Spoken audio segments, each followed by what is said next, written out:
তাই বলল নাগরী, আমি দুটি নয়নের জল ফেলতে ফেলতে ঘরে এলাম, আর যে জল আমায় আর হলো না।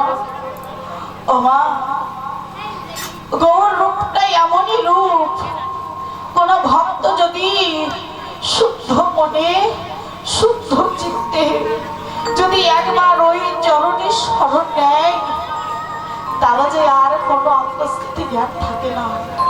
কোথায় জল আনা, কোথায় সেবা করা, কোথায় ঘর, কোথায় সংসার, আর কোনো খোঁজ খবর থাকে না। গৌর প্রেমে যারা একবার নিজেকে সমর্পণ করেছে,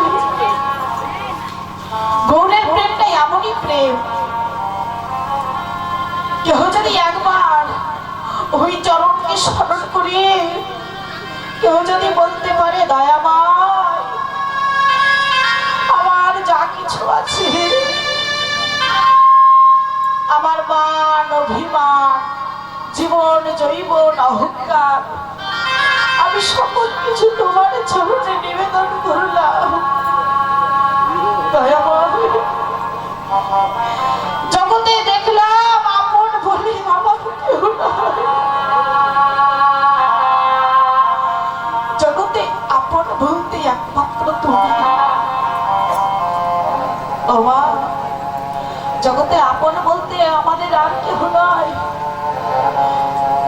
কাদের আপন বলছি আমরা?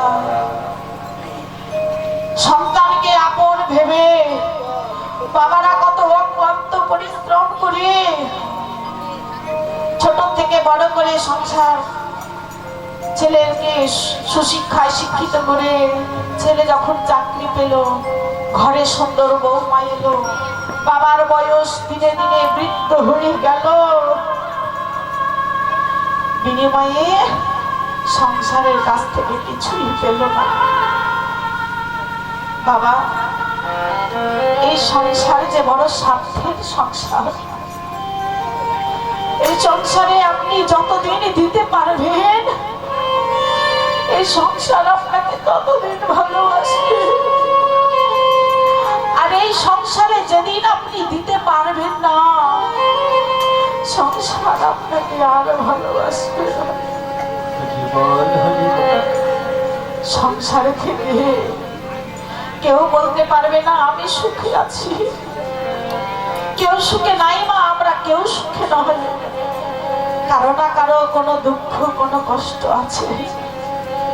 তাহলে যে সংসারে থেকে আমরা সুখ পেলাম না, সুখ পাবো না, সে কিসের সংসার?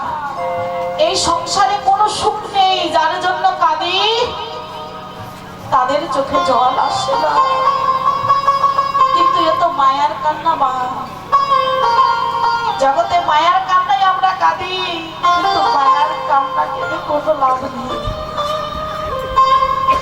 এ জগতে আমরা সকলে কাঁদি, কারো ধন নাই ধনের অভাবে কাঁদি, কারো জন নাই জনের অভাবে কাঁদি, কেউ ভালো চাকরি পায় না তার জন্য কাঁদি। এ তো হলো পাওয়ার কাঁদা, চাওয়া পাওয়ার কাঁদা। কিন্তু একবার শুদ্ধ চিত্ত করে একবারে কৃষ্ণ নামে কেঁদে দেখো, একবারে কৃষ্ণ নামে কাঁদো। জগতে তো পিতা হারালে, পিতার কথা বললে কাঁদি, এ তো হলো মায়ার কান্না। কিন্তু যদি কাঁদতে হয়, একবারে কৃষ্ণ বলে কেঁদে দেখো, এই কৃষ্ণ নামে কেঁদে কত সুখ পাওয়া যায়, যে সুখ আপনি পৃথিবীর কোথাও পাবেন না। একবার কেঁদেই দেখুন, কৃষ্ণ নামে কাঁদলে কতটা সুখ কতটা শান্তি পাওয়া যায়, যে শান্তি সুখ আপনি পৃথিবীর কোথাও পাবেন না। তাই একবার কাঁদো, কৃষ্ণ বলে কাঁদো। গৌর বললেন, এই জগতে কৃষ্ণ নামই হলো সর্বসার। আমরা কত পরিশ্রম করি, বাবারা কত অক্লান্ত পরিশ্রম করে। ও বাবা, মৌমাছির চাক তো দেখেছি আমরা, তাই না? তো মৌচাকে কি হয়, মৌমাছিরা মধু সঞ্চয় করে এনে মৌচাকে জমিয়ে রাখে। প্রভাতকালে ওই মৌমাছি ছুটে যায় কাঁটার সঙ্গে ক্ষত বিক্ষত হয়ে রক্তাক্ত হয়ে যায় ওই মৌমাছির শরীরটা, তবু সে ফুলে ফুলে ঘুরে মধু চয়ন করে এনে মৌচাকে সাজিয়ে রাখে। কিন্তু দুর্ভাগ্যা মৌমাছি, ওর ভাগ্যে কিন্তু মধু আস্বাদন করা হয় না। কি মা, মৌমাছি কি মধু খেতে পারে? তার ভাগ্যে জোটে না। কি করে? মধু আহরণকারী ব্যক্তি যারা, তারা ওই মৌচাকে আগুন ধরিয়ে দিয়ে মৌমাছিকে পুড়িয়ে মেরে ওই চাক হতে মধু নিয়ে চলে যায়। ঠিক তদ্রূপ আমাদের এই মানব জীবনখানি তিলে তিলে একটু একটু করে যে ঘর, যে বাড়ি আমরা তৈরি করলাম, যেদিন আমার এই দেহ ছেড়ে প্রাণে পাখিটা চলে যাবে, যেদিন 9 দরজা ভেদ করে কৃষ্ণমালা পাখি চলে যাবে, সেদিন আমার সন্তান, সেদিন আমার সন্তান, আপনার সন্তান কাঁধে করে শ্মশানে নিয়ে গিয়ে তারপরে তুলে দিয়ে ওই মৌমাছির মতো আমাদের দেহটাকে পুড়িয়ে এক মুঠো ছাই করে দেবে।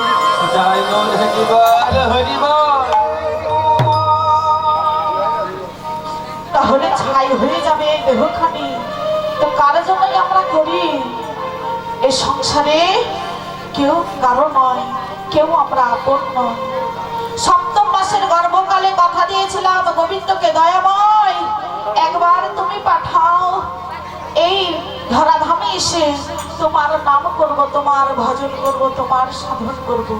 কিন্তু আমার আমার আমার আমার আমার করে যে আমার, আমরা তাকেই ভুলে গেলাম।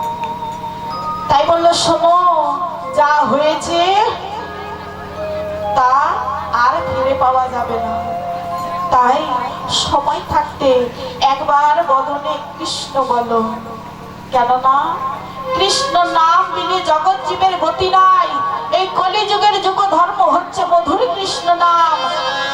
একাকিনী ভজনার ঘরে বসে মনকে পবিত্র করে কৃষ্ণ কৃষ্ণ বলে কাঁদো।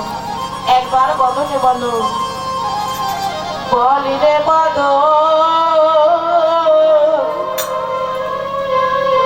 বলি রে বদ, মধু মাখায় হরে কৃষ্ণ নাম। বলি রে বদ, বলি রে বদ, মধু মাখায় হরে কৃষ্ণ নাম। বলি রে বদ, বলি রে বদ, মধু মাখায় হরে কৃষ্ণ নাম। বল রে বদ, বল রে বদ, মধু মাখায় হরে কৃষ্ণ নাম। সুধা মাখায় হরে কৃষ্ণ নাম, মধু মাখায় হরে কৃষ্ণ নাম। সুধা মাখায় হরে কৃষ্ণ নাম, মধু মাখায় হরে কৃষ্ণ নাম। হরে কৃষ্ণ নাম, মধু মাখায় হরে কৃষ্ণ নাম। বলি রে বদ, বলি রে বদ, মধু মাখায় হরে কৃষ্ণ নাম। বল রে বদ, বল রে বদ, মধু মাখায় হরে কৃষ্ণ নাম। বল রে বদ, বল রে বদ, মধু মাখায় হরে কৃষ্ণ নাম। ভজ রে মন গোবিন্দ গোপাল,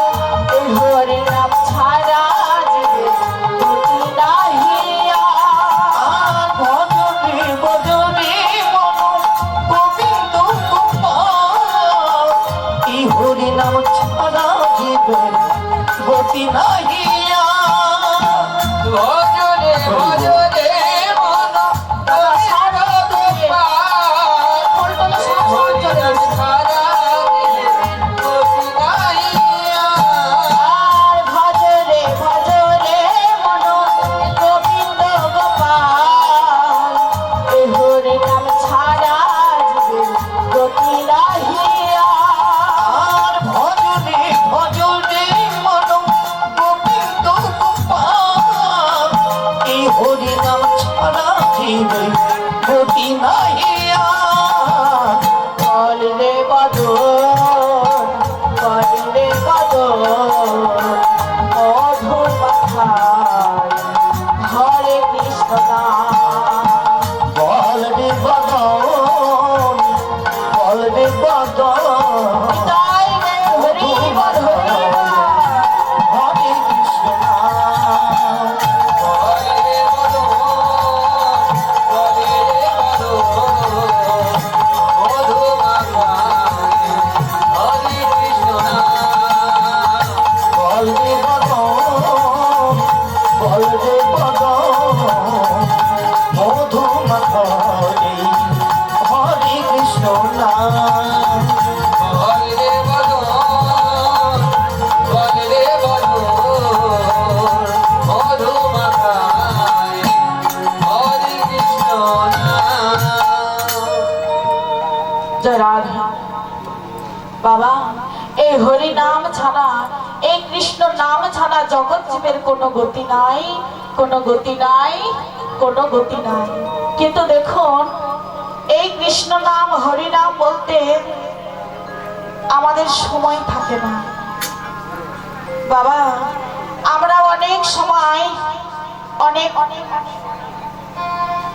অসময়ে ব্যবহার করি, কিন্তু আমরা একবারে কৃষ্ণ বলার সময় পাই না।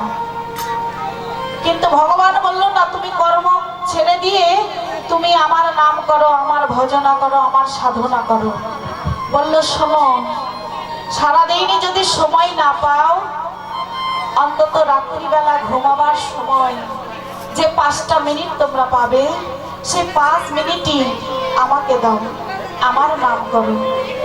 কিন্তু তবু আমাদের সময় হয় না কেন? সেই মন মানসিকতা আমাদের মধ্যে নাই, ধৈর্য নাই। কিন্তু দেখুন যারা গেছেন বেনাপোল পাটবাড়ি, আমার নামাচার্য হরিদাস ঠাকুরের আঙিনায়, নামাচার্য হরিদাস ঠাকুর কি করতেন বাবা? আমরা তো একবার জপ করি না, কিন্তু নামাচার্য হরিদাস ঠাকুর 3 লক্ষ বার কৃষ্ণ নাম জপ করতেন। 3 লক্ষ বার কৃষ্ণ নাম জপ করে তবেই সে অন্ন জল গ্রহণ করতেন। 3 লক্ষ বার। তারপরে তিনি অন্ন জল গ্রহণ করতেন, তার আগে কিন্তু নয়। তো মহাপ্রভু কেমন ভগবান, ভগবান কেমন ভক্তকে ভালোবাসে দেখুন। কেননা ভগবান বললেন এই জগতে যে ভক্ত আমাকে চাই আমি তাকে চাই, আর যে আমাকে চাই না আমি ভগবান কখনোই তাকে চাই না। তাই নামাচার্য হরিদাস ঠাকুর 3 লক্ষ বারে কৃষ্ণ নাম জপ করে তবেই অন্ন জল গ্রহণ করতেন। কিন্তু একদিন নামাচার্য হরিদাস ঠাকুর বড়ই অসুস্থ হয়ে গেল, বিছানায় মৃত্যু শয্যায় সজ্জিত। আরে কৃষ্ণ নাম করতে পারে না, 2টি নয়নের জলে কাঁদে। কেননা প্রকৃত ভক্ত যদি হয় আর নাম যদি সে যদি নামকে ছাড়তে চায়, নাম কিন্তু তাকে ছাড়ে না।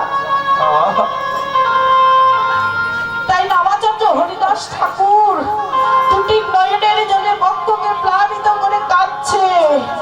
আর ভক্তাদির ভগবান আমার জগতে সকল কিছু সইতে পারে, কিন্তু কোন ভক্তের নয়নের জল সইতে পারে না।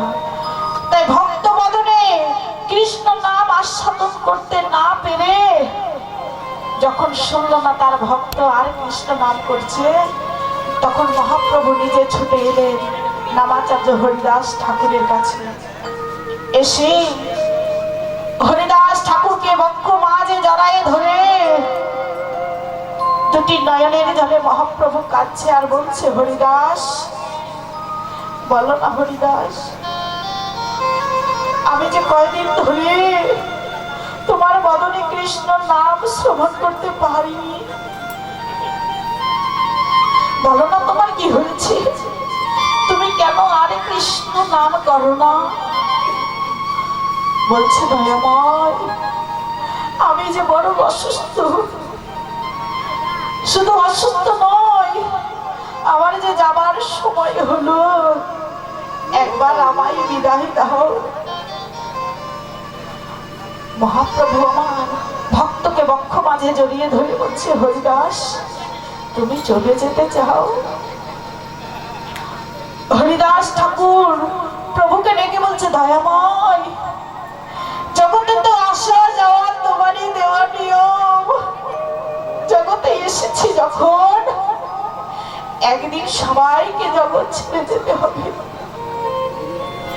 এ তো তোমারই দেওয়া নিয়ম, আমার যে যাবার সময় হলো, এবার আমায় বিদায় দাও।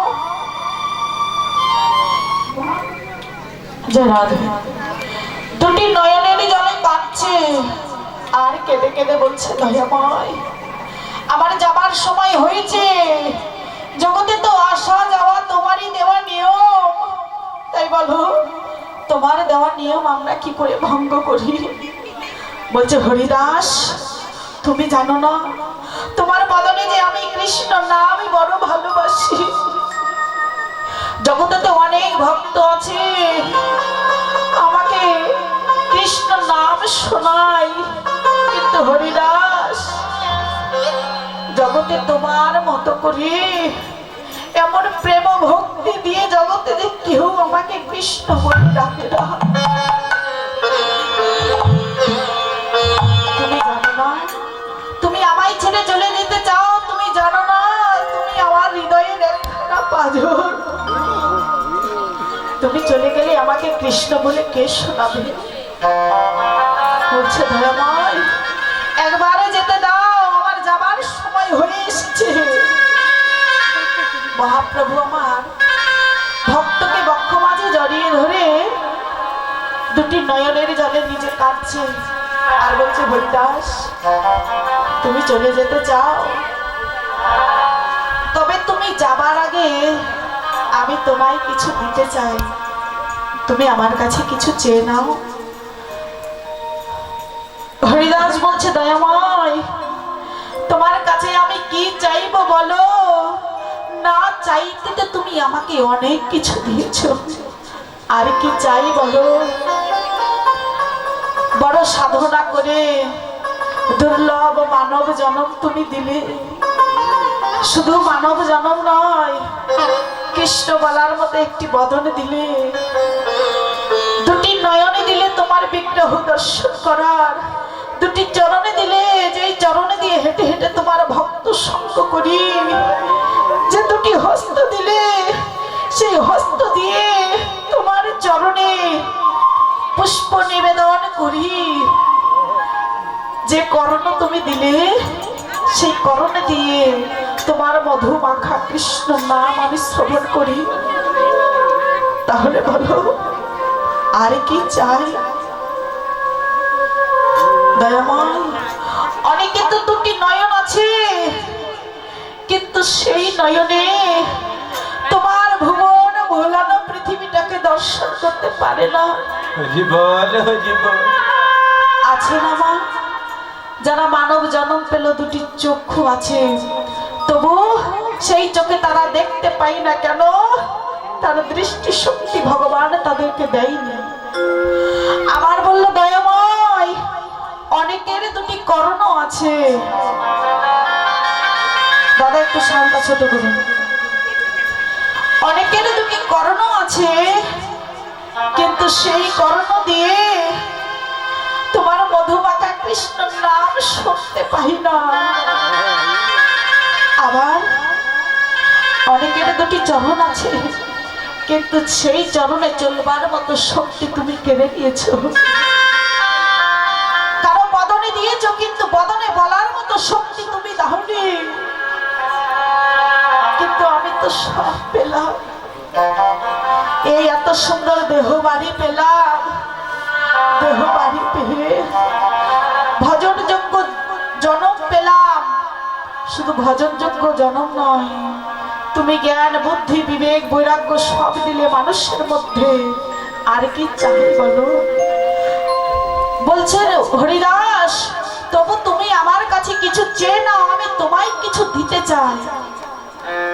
নামাচার্য হরিদাস ঠাকুর বলল, দয়াময়, যদি কিছু দিতে চাও, একটি জিনিস চাইবই আমি তোমার কাছে। বলল, বলো কি? কেননা নামাচার্য হরিদাস ঠাকুর বাবা, ও কিন্তু মুসলিম ঘরে লালিত পালিত হয়েছিল। যারা বেনাপোল গেছেন পাটবাড়ি তারাই জানে। তো মুসলিম ঘরে লালিত পালিত হয়েছে, তাই বলল, দয়াময়, আমি জন্ম থেকে জেনেছি জগতে আমার আপন বলতে তুমি। তুমি আমার মাতা, তুমি আমার পিতা, তুমি আমার ভাই, তুমি আমার বন্ধু, তুমি আমার শহর। তাহলে শোনো, আমি তো ওই জগৎ ছেড়ে চলেই যাব, তবে যাবার আগে একটি জিনিস তোমার কাছে চাই। মহাপ্রভু বললেন, বলো তুমি কি চাও? বলছে, দয়াময়, যেদিন আমার এই দেহ ছেড়ে 9 দরজা ভেদ করে যেদিন কৃষ্ণ বলা পাখি চলে যাবে, সেদিন তুমি সেদিন আমার সন্তান হয়ে, যেদিন আমার দেহ থেকে প্রাণ পাখি চলে যাবে, সেদিন তুমি আমার সন্তান হয়ে আমার এই দেহটিকে নিয়ে এই দেহ ভব নদী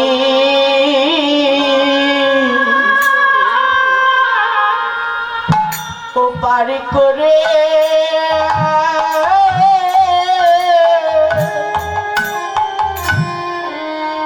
ঘরে করে দিও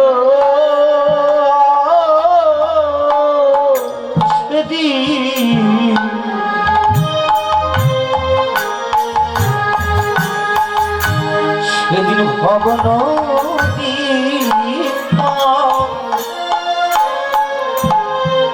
পার করি করে দিও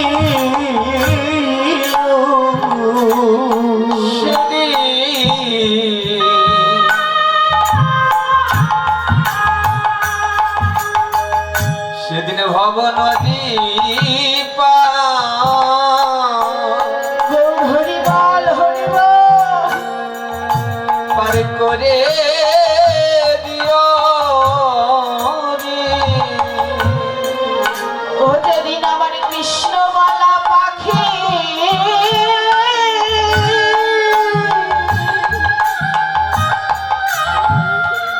হরে আমার হরি বলা পাখি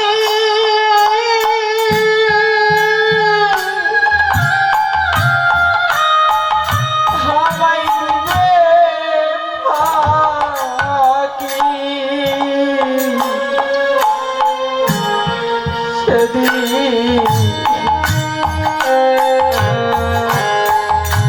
সেদিন তুমি থাকো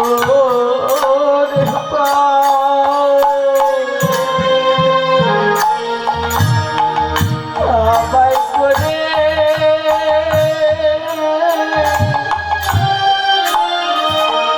আবাই করে দিও যেদিন কৃষ্ণ বলা পাখি হরিবল হরিবল কৃষ্ণ বলা পাখি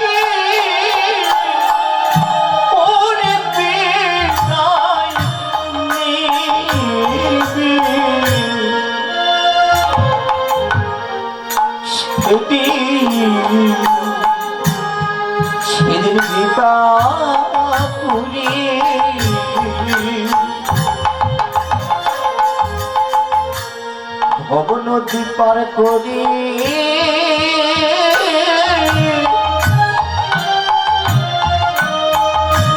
করে দিও যেদিন কৃষ্ণ বলা পাখি, যেদিন কৃষ্ণ বলা পাখি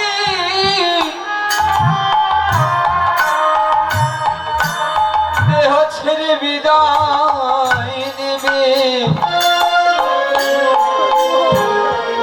সেদিন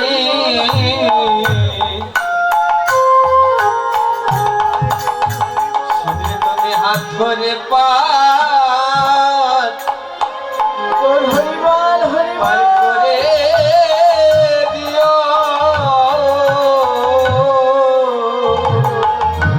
যেদিন আমার হরিবালা পাখি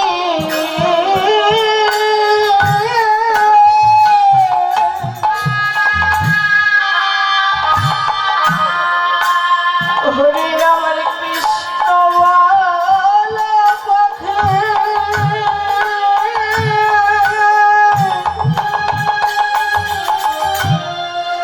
হরি আমায় দিবে ফাঁকি।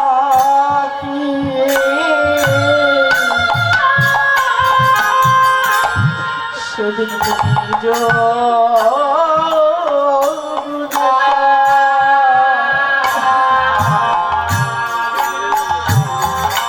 আর করে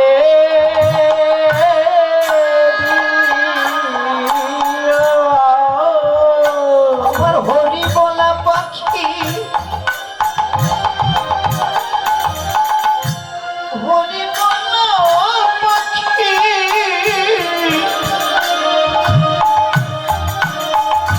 যেদিন বিদায় নেবে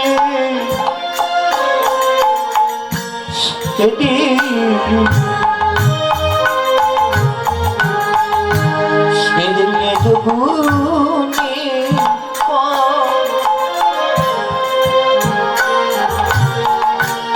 গোপাল করে করে দিও যেদিন হরি বলা পাখি, যেদিন হরি বলা পাখি আমার বিদায় নেবে, সেদিন তুমি নিজ গুণে পার করে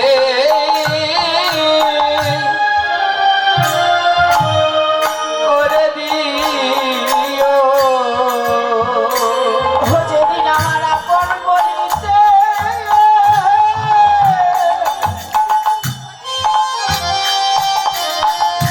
হরি আপন বলিতে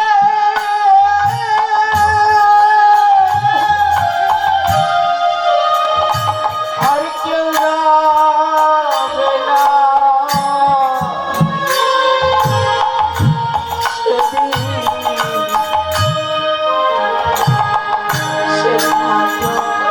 ওরে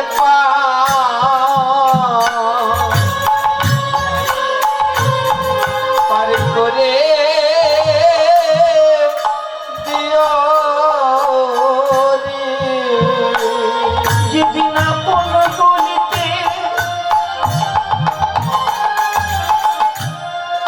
আপন বলতে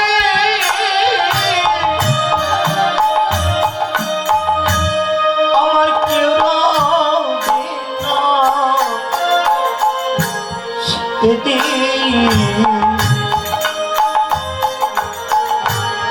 সেদিন আমায় হাত ধরে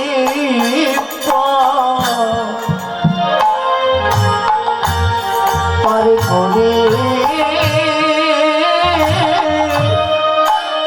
করে দিও যেদিন আপনি বলিতে, যেদিন আপনি বলিতে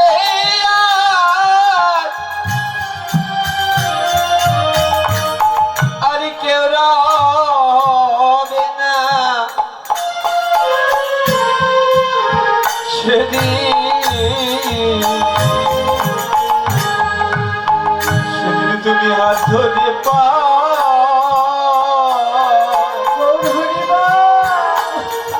পারে করে দিও। ও যেদিন আপন বলিতে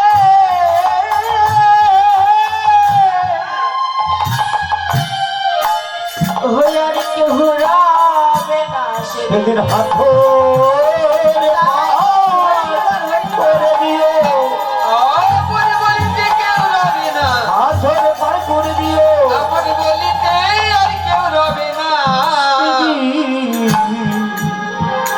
সেদিন আমায় হাত ধরে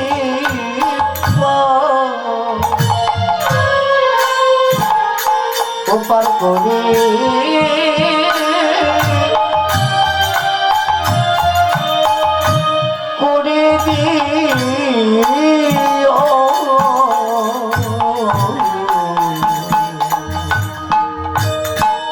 তাই ভগবান কি করলেন, ভক্তকে ভালোবেসে যেদিন নামাজাত হরিদাসের ঠাকুরের দেহ ছেড়ে প্রাণ পাখিটা চলে গেল, মহাপ্রভু আমার নিজ ভক্তকে কাঁধে করে শ্মশানে নিয়ে গিয়ে তার শেষ কাজ তিনি নিজ হাতে সম্পন্ন করে আবার সে ভক্তের জন্য, ভক্তের সেবার জন্য প্রতিটি ভক্তের দ্বারে দ্বারে গিয়ে মাধবগিরি করে ভগবান নিজ ভক্তের সেবা দিলেন।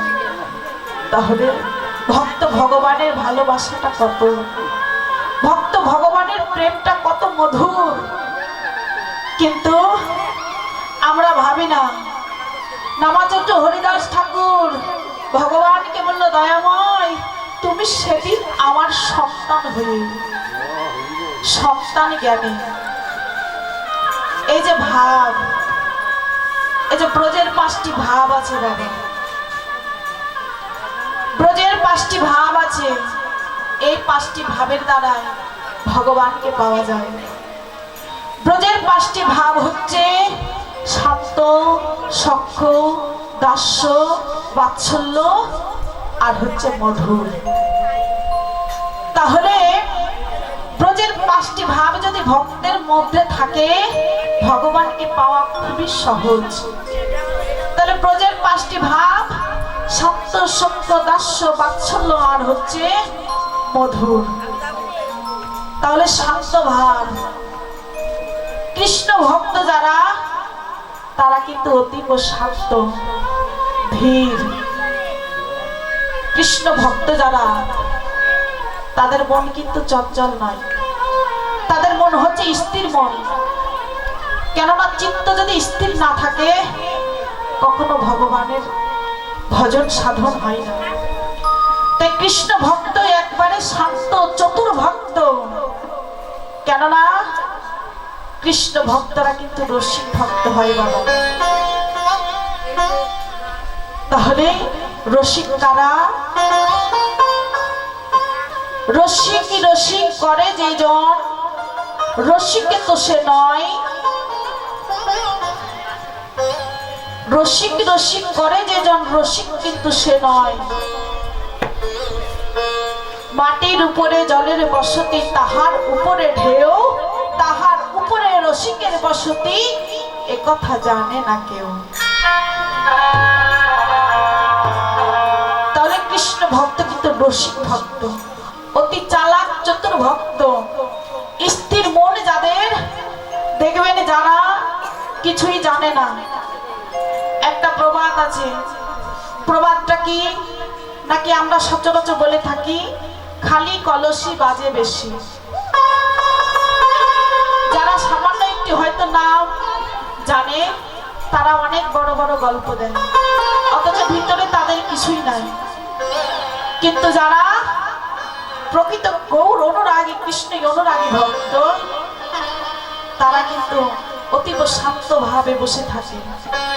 তারা জানে গৌর প্রেমটা কি, কৃষ্ণ প্রেমটা কি। তাই বলল, এ জগতে শান্ত ভাবে থেকে গোবিন্দকে লাভ করতে হবে। তাহলে গোবিন্দকে শান্তভাবে লাভ করেছিল কে? নাকি সনকাদি? এই সনকাদি ছিল অতীব শান্ত। এই শান্ত ভাব, তার মধ্যে একটি ভাব ছিল, সে ভাবটি ছিল শান্ত। এই শান্ত ভাবে গোবিন্দকে লাভ করলো সনকাদি। আর শান্তর পরে এলো সখ্য। সখ্য মানে বন্ধুত্ব, সখা সখ্য প্রেম। ভাবতে হবে কি জানে, ভগবান আমার বন্ধু আর আমি ভগবানের বন্ধু। ভগবান আমার বন্ধু আর আমি ভগবানের বন্ধু। এই যে সখা সখ্য প্রেম, ভগবানের সঙ্গে ভক্তের প্রেম, এটা হচ্ছে বন্ধুত্ব ভাবে। কেননা এই সখা সখ্য ভাবে, সখা সখ্য প্রেমে গোবিন্দকে লাভ করেছিলেন অর্জুন, সখ্য প্রেমে। আর দাস্য প্রেমে, দাস্য মানে হচ্ছে দাসত্ব, ভগবানের দাসত্ব করে আমার ভগবান আর আমি ভগবানের দাস, শ্রী চরণের দাস। এই ভাব যার মধ্যে আছে সেই একমাত্র গৌর কৃপা পাবে। তাহলে এই দাসত্ব করে ভগবানকে পেল কে? আমার মতো আপনাদের মতো কোনো মানব নয়। এ হচ্ছে বনের পশু হনুমান। ত্রেতা যুগে রাম অবতারে এই বনের পশু হনুমান, এই পশু হয়েও তার মাঝে এত প্রেম, যার প্রতিটি লোমকূপে ছিল রাম নাম লেখা,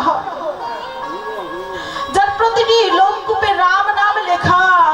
কিন্তু বলুন তো, জগতে সে পশু হয়েও গোবিন্দ চরণ পেল, কিন্তু আমরা মানব হয়ে কি করলাম? ভগবানের সঙ্গে দাসত্ব করে, যার প্রতিটি লোমকূপে ছিল রাম নাম লেখা, যেদিন রাবণ রাজা আমার সীতা মা ঠাকুরানীকে যেদিন চুরি করে নিয়ে গেল, অশোক বনে রেখেছিল, আর হনুমান কি করল? রাম রাবণের যুদ্ধ করে অযোধ্যায় ফিরিয়ে আনলেন মা সীতাকে। এবার সীতাকে ফিরে এনে রামচন্দ্র আনন্দে উচ্ছ্বাসিত হয়ে রাজ্যে একটি অনুষ্ঠানের আয়োজন করলেন। তিনি নিজ হস্তে রাজ্যের সকল প্রজাদের দান দেবেন। এবার সকলকে নিজ হাতে দান দিলেন। এবার হনুমানের জন্য একটি পুরস্কার রাখলেন। সেটি কি? সেটি হলো গজমতির হার, মুক্তোর মালা। এবার প্রভু রামচন্দ্র নিজ হাতে ওই মুক্তোর মালা হনুমানের গলায় পরিয়ে দিল। আর হনুমান কি করলো বাবা? মালাটি ভালোভাবে এদিক ওদিক এইভাবে উল্টে পাল্টে দেখলো। দেখার পরে মালাটি দাঁত দিয়ে টুকরো টুকরো করে দূরে ছুঁড়ে ফেলে দিল। এবার লক্ষণ কি করলো? হনুমানের অমর ভাব দর্শন করে লক্ষণ রাগে রাগান্বিত হয়ে প্রভু রামচন্দ্রকে গিয়ে বলছে, দাদা তুমি কাকে কি দিলে?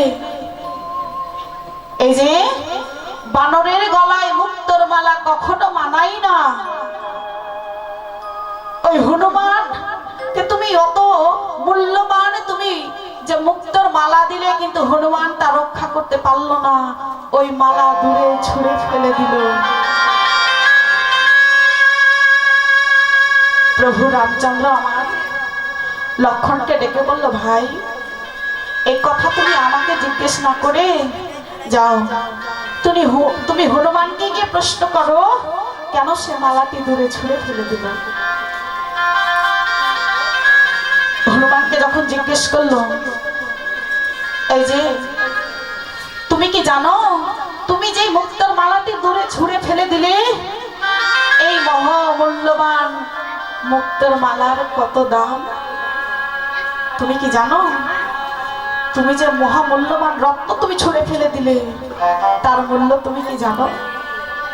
যদি জানতে তাহলে তুমি ওই মালা দূরে ছুঁড়ে ফেলে দিতে না।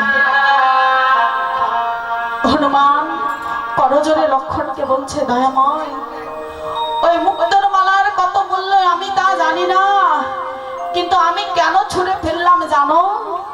যেই মালাতে নাই রাম নাম লেখা, সেই মালার আবার কিসের মূল্য? ওই মালার তো কোনো মূল্য নাই, তাই রাম নাম লেখা নাই বলে আমি মালা দূরে ছুঁড়ে ফেলে দিলাম। লক্ষণ বলল, ও তাহলে তুমি বড় ভক্ত হয়েছো। হনুমান শোনো, তোমার দেহতে তো রাম নাম লেখা নেই। তুমি যদি অত বড়ই ভক্ত হবে, তাহলে তোমার দেহতে তো রাম নাম লেখা নেই। তোমার এই দেহটিকে তুমি ছিন্ন বিচ্ছিন্ন করে দেখি, দূরে ছুঁড়ে ফেলে দাও দেখি। হনুমান দুটি নয়নের জলে কেঁদে লক্ষণকে বলছে, দয়াময়, আমি যদি সত্যি আমার প্রভু রামচন্দ্রকে ভালোবেসে থাকি, আমি যদি সত্যি প্রভু রামচন্দ্রের ভক্ত হয়ে থাকি,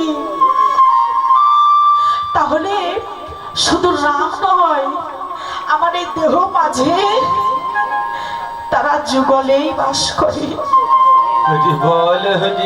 সঙ্গে সঙ্গে বলা মাত্র হনুমান তার দুই হস্ত দিয়ে বক্ষ চিরে, যখন বক্ষ চিরল, লক্ষণ দর্শন করলো বক্ষ মাঝে রাম সীতা তারা যুগলেই বিরাজ করে।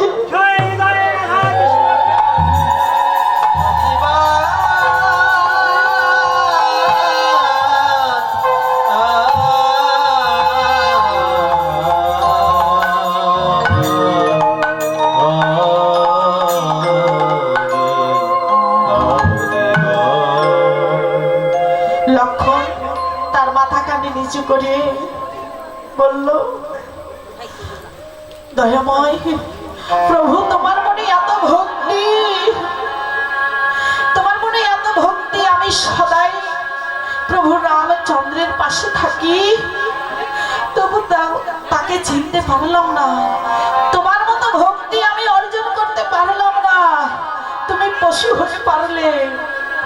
তাই দেখো, পশু হয়েও তার মাঝে কত প্রেম, কিন্তু বলো একজন পশু হয়ে তার মাঝে কত প্রেম, কিন্তু বলো বলো জগতে আমি মানব হয়ে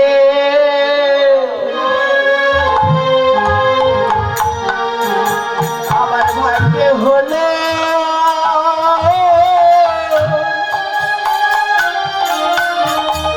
হলে না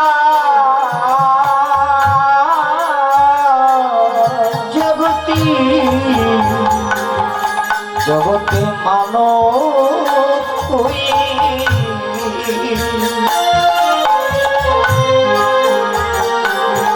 আমার ভাগ্যে হলো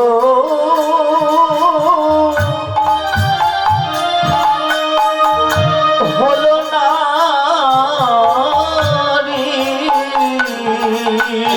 এই জগতে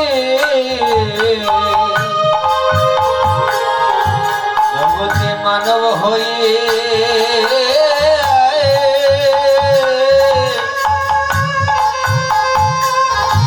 আমার ভাগ্যে হলো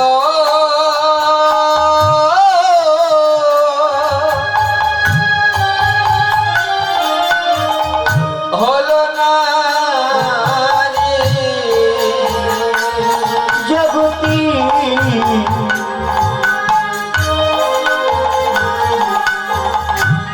আমি মানব হয়ে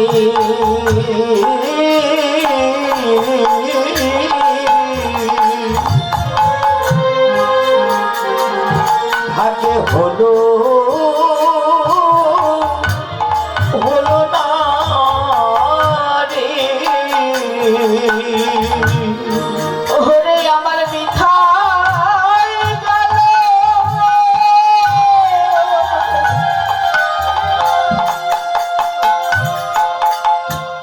ওরে আমার মিঠাই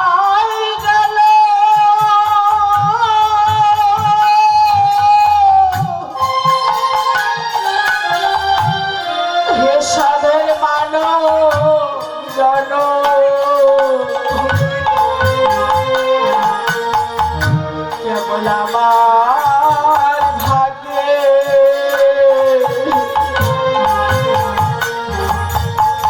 ওরে হলো না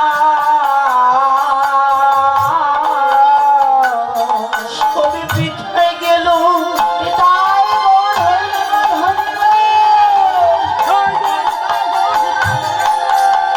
পিঠায় গেল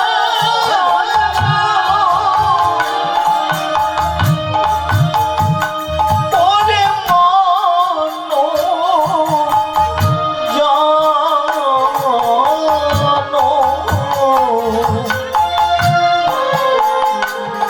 জগতি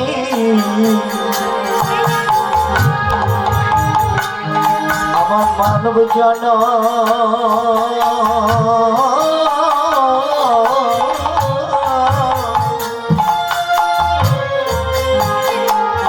পুরী বৃথাই গেল আমার মিঠা গেল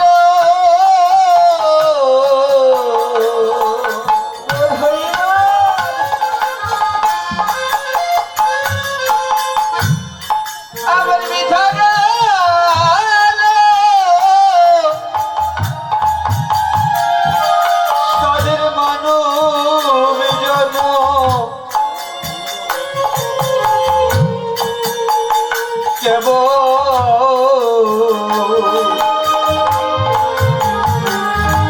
কেবল আমার ভাগ্যে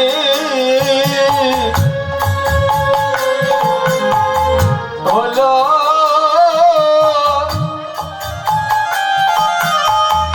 হলো না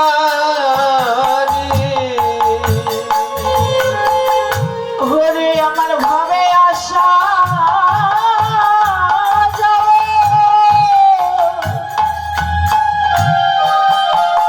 ওরে আসা যা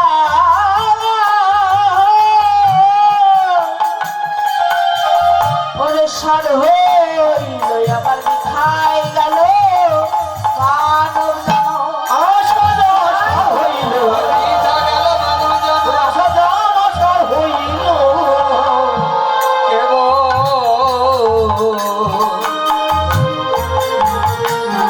কেবল আমার ভাগ্যে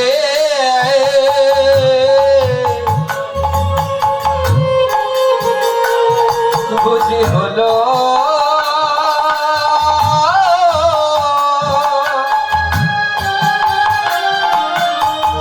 হলো না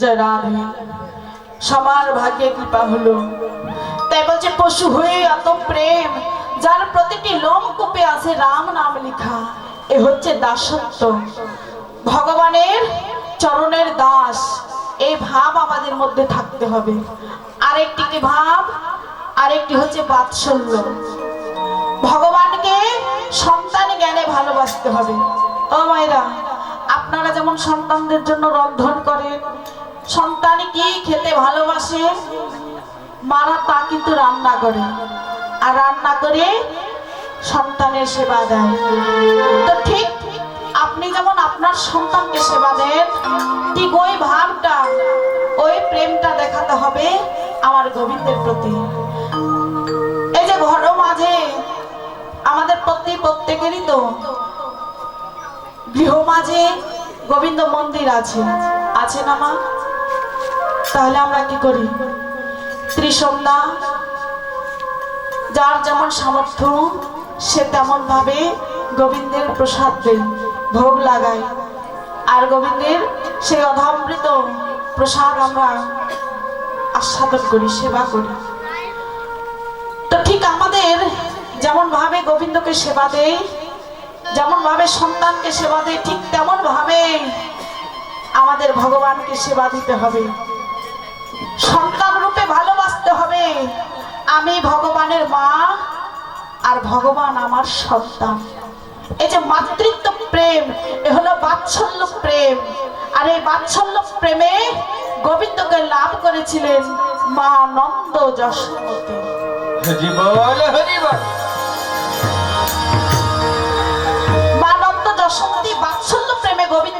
পেল, তাহলে সে যদি পায় আমরা পাবো না কেন? কিন্তু আমরা তো সেই চোখে দেখি না। আমরা কি করি? ওরে বাবা, ও তো ভগবান, আমি কেমন করে ভগবানের মা হব? এ কি হওয়া যায়? মনে বিশ্বাস নাই, কেননা বিশ্বাস সে মেলায় বস্তু। একবার বিশ্বাস করে দেখুন, একবার করে দেখুন, ভগবানকে সন্তান রূপে ভালোবাসুন। কিন্তু আমরা তো করি না কেন? কেননা আমরা সবাই তো কত কামনা বাসনা, আমার আমিত্ব অহংকার মান অভিমান নিয়ে বসে আছি, আছি না বাবা? অভিমান নিয়ে বসে আছি। এই নয়নে, যেই নয়নে আমরা এই মায়ার সংসারকে দেখি, কাম কামনাকে বাসনাকে দর্শন করি, অহংকার করি, সেই নয়নে কখনো গোবিন্দকে দর্শন করা যায় না। কেননা চেত দর্পণ মার্জন, এই যে হৃদয় চিত্ত, চেত দর্পণ মার্জন ভব মহাদাবাগ্নি নির্বাপন শ্রেয় কৈরব চন্দ্রিকা বিতারণ বিদ্যা বোধ জীবন। এই যে চিত্ত, এই দেহ চিত্ত, চেত দর্পণ, দর্পণ মানে হচ্ছে আয়না। তাহলে হৃদয় চিত্তে প্রত্যেকের হৃদয়ে কিন্তু আয়না আছে। তাহলে হৃদয় চিত্তটা হচ্ছে একটি আয়না। ও ভাইরা, আর এই আয়নায় আমরা নিজেকে সঠিকভাবে দেখতে পাই না। কেন? কেননা এই হৃদয় চিত্তটা তো আমার আমিত্বে ভরা, আমার অহংকারে ভরা। আমি ধনী, তাই আমার অহংকার। আমি রূপবতী, তাই আমার রূপের অহংকার। আমার অনেক টাকা পয়সা আছে, গাড়ি বাড়ি আছে, তাই তো আমার অহংকার।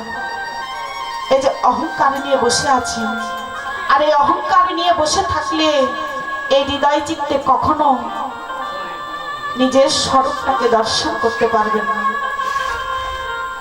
কেননা জাগতিক জগতে ওমা যে আয়না আছে না, আয়না, এই আয়নায় আমরা কি করি? নিজের স্বরূপটাকে দর্শন করি।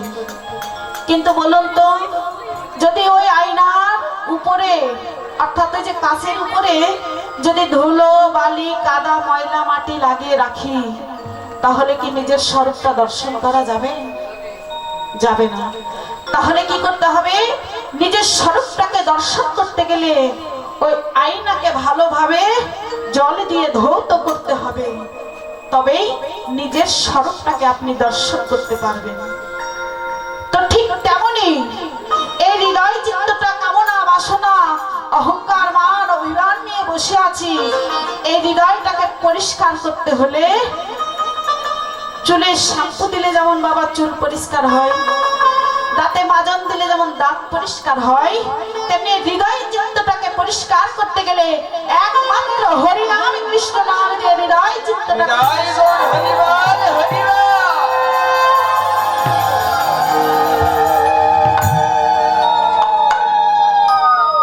তবে হৃদয় চিত্ত পরিষ্কার হবে। আর তখনই আপনি যতক্ষণ নিজেকে চিনতে না পারবেন, ততক্ষণ আমার গোবিন্দকে চিনতে পারবেন না। তাই নিজের স্বরূপটাকে চিনতে হলে নিজের স্বরূপটাকে জানতে হবে। শুধু দুটি চক্ষু, দুটি কর্ণ, নাসিকা আর দুটি চরণ থাকলেই তাকে মানুষ বলে না, যতক্ষণ তার মনুষ্যত্ব না জাগরিত হয়। তাহলে মানুষ হতে হলে আগে মনুষ্যত্বটাকে ঠিক করতে হবে, তবেই তাকে মানুষ বলে। তাই নিজের চিত্তটাকে, নিজের স্বরূপটাকে জানতে হলে কামনা বাসনাকে দূরীভূত করে হরি নাম কৃষ্ণ নাম দিয়েই তবেই নিজেকে জানুন। তাই আজকে সুরধনী গঙ্গার কোলে ভাগ্যবতী নাগরী গোরা রূপটা দর্শন করে অপর নাগরীকে ডেকে বলছে, নাগরী ওরে উগারায়ে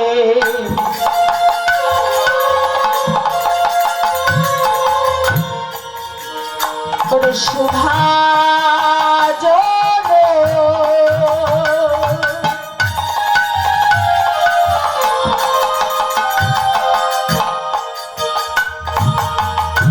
গোড়া মুখে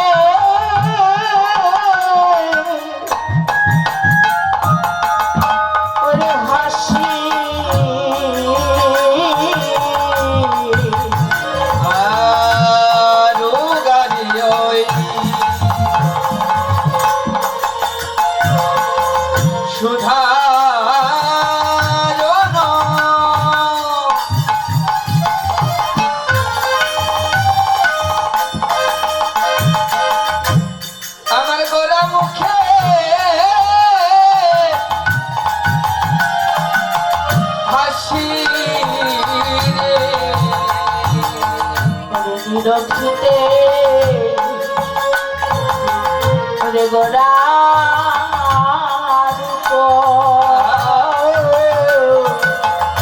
আমার হৃদে রইল খুশি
আমার হৃদয়ে রইল বসি আমি সুরধনী গঙ্গার কূলে যে রূপ দর্শন করেছি ওই রূপ দর্শন করে আমার যেন আর ভালো লাগে না আমি আর কি দেখেছি জানিস ওরে আখি পালো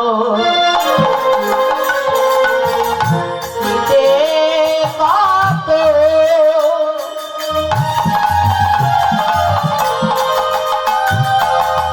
সখীরে যুগ হ্যালো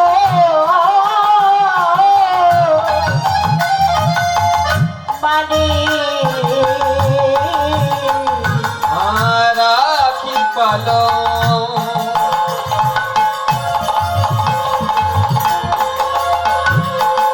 দিতে কত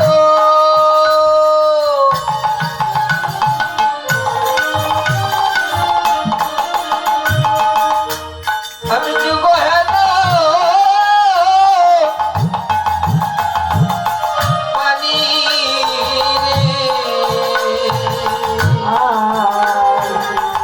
আর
নাগরী আখি পালটিতে।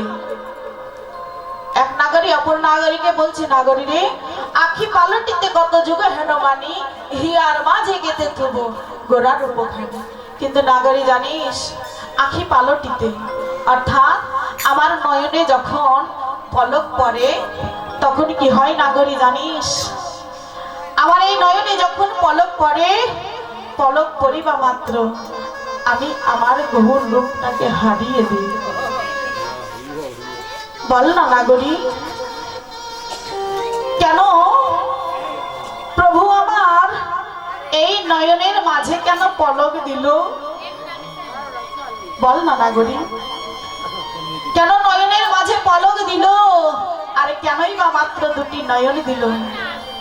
এই দুটি নয়ন দিয়ে আমার ভুবন ভোলানো ওই গোড়ারূপ দর্শন করে আমার যে মনের স্বাদ মেটে না। বল না নাগরী, দুটি নয়ন কেন দিল? কেন কোটি নয়ন দিল না? যদি আমার কোটি নয়ন থাকতো আমি কোটি নয়ন দিয়ে ওই ভুবন ভোলানো রূপের মানুষটিকে দর্শন করতাম, কিন্তু তাতে দুঃখ নাই। কিন্তু কেন আমাকে কোটি নয়ন দিল না তাতেও দুঃখ নাই, তবে কেন আমার নয়নে পলক দিল? যখনই আমার নয়নে পলক পড়ে তখনই আমি আমার গোবিন্দকে হারিয়ে দিই। বল না নাগরী, কেন পলক দিল? পলক পড়িবা মাত্র আমি আমার গৌরকে হারিয়ে দিই, গৌর রূপটাকে দর্শন করতে পারি না। বল না নাগরী, কেন আমাকে মিনের নয়ন দিল না? মিনের নয়ন চাইল নাগরী, তাহলে মিন মানে মাছ। ও মায়েরা, মিন অর্থাৎ মাছ। তাই এক নাগরী অপর নাগরীকে বলছে, নাগরী কেন মিনের নয়নে দিল না? কেননা মাছের নয়নে কিন্তু পলক নাই। তাই নাগরী বলছে, যদি মিনের নয়ন থাকতো তাহলে সদাই এই নয়নে দিয়ে আমি আমার গোড়া রূপটাকে দর্শন করতাম, কখনোই আমি গোড়া রূপ হতে বঞ্চিত হতাম না। তাহলে নাগরী কেন বিধি আমায় এমন করলো? তাই সুরধনী গঙ্গার কুলে এমন ভাবে ভাবতে ভাবতে এদিকে পদকর্তা এক প্রান্তে দাঁড়িয়ে বলল, দেখো আজ আমার গৌরের ভাবটাকে দর্শন করো। তাই আজ গৌরের ভাব দর্শন করে অপর নাগরীকে ডেকে বলছে, দেখ দেখ, আর বলছে দেখ দেখ আমার গৌরের ভাবটা দর্শন কর। আরে মনের অভিলাষ ক্ষমা আর নাহি হয় মরবে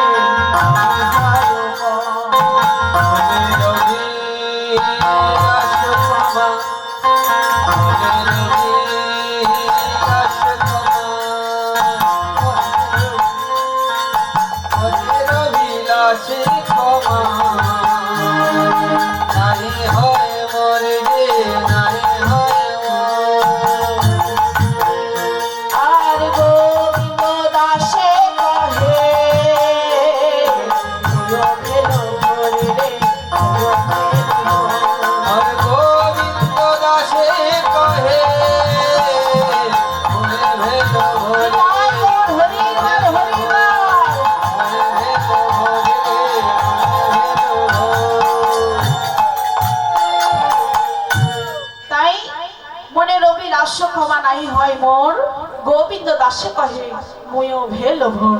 আস্বাদন করলাম নবদ্বীপ লীলা।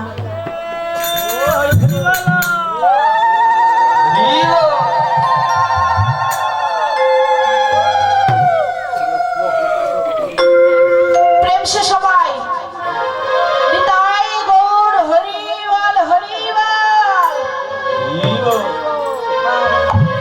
আরে একটু হাত গেলাম তুলুন, ব্যায়াম হবে, ব্যায়াম শুরু।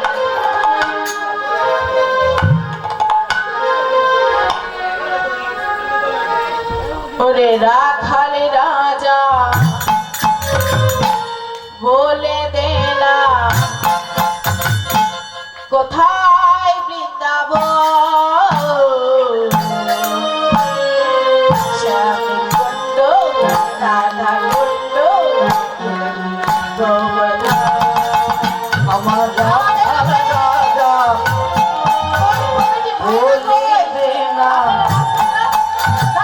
কোথায় বৃন্দাবন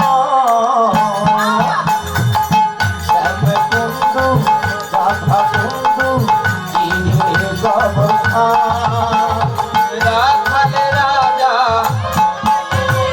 বলে দেনা রাখাল রাজা বলে দেনা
কোথায়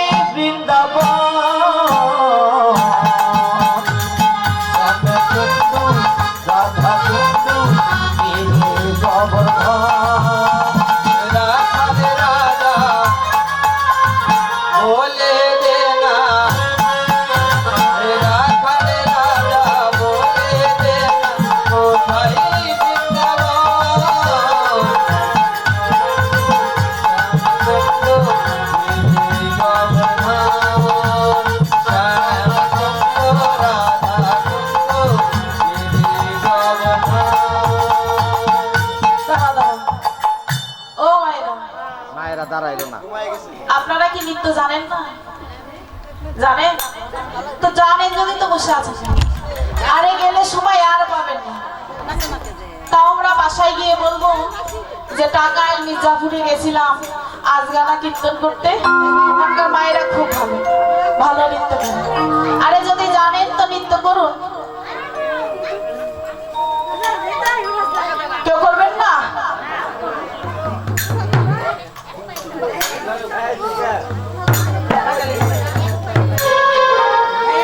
ও রাধে রাধা,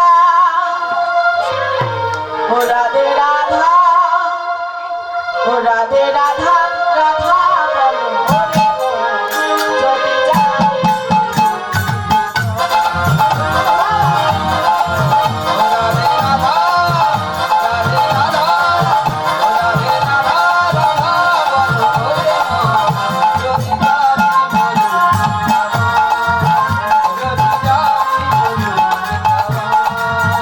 রাধে রাধা রাধে রাধা রাধে রাধা রাধা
জানি কত শোভা চলে রাধা নামে দুই অক্ষরে না জানি কত শোভা ঝরে।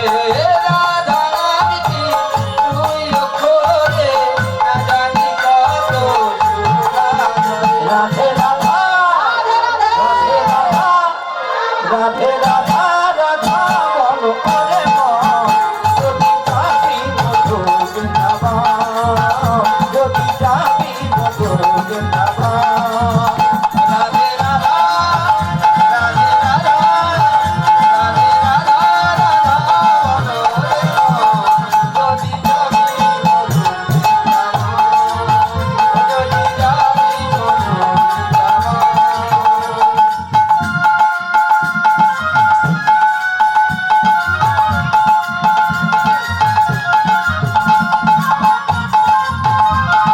রাধে রাধে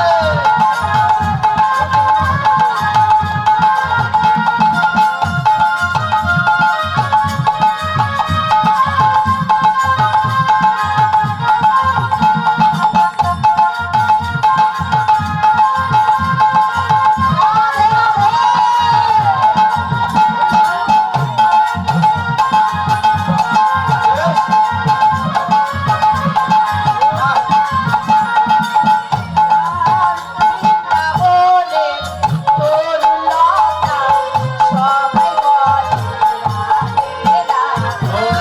বৃন্দাবনে তরুলতা সবাই বলে রাধে রাধা।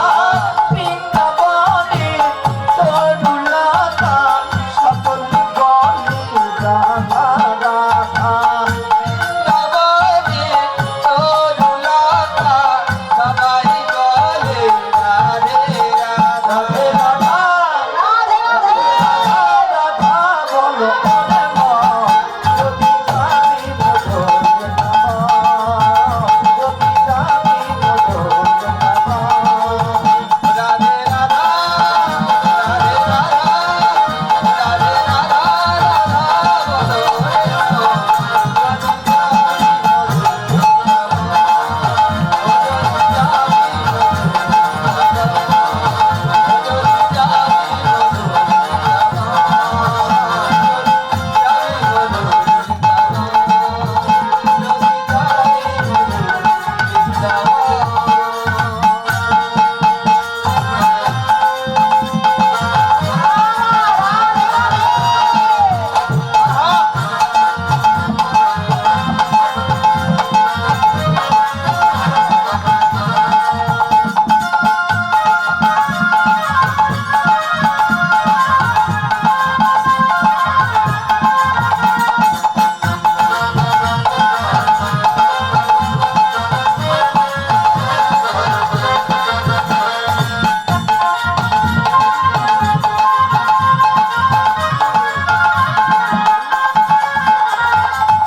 রাধা নামটি তুই অক্ষরে না জানি কত শোভা চলে রাধা নামটি তুই অক্ষরে না জানি কত শোভা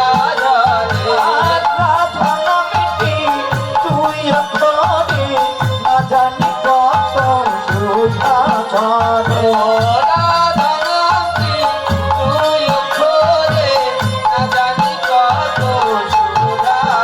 রাধে রাধা রাধে রাধা রাধে রাধা রাধা